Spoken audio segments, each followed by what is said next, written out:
আমাদের মধ্যে যাদের জনম দুঃখিনী মা দুনিয়া থেকে বিদায় নিয়ে গেছেন, বাবা দুনিয়া থেকে বিদায় নিয়ে গেছে, সে আব্বা আম্মার সংকীর্ণ কবরগুলোকে প্রশস্ত করে দিয়ে জান্নাতুল ফিরদাউসের সঙ্গে তুমি সম্পর্ক করে দাও।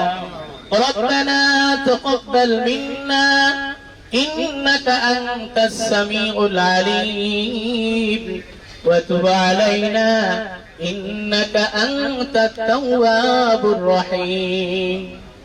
سبحان ربك رب العزة عما يصفون وسلام على المرسلين والحمد لله رب العالمين.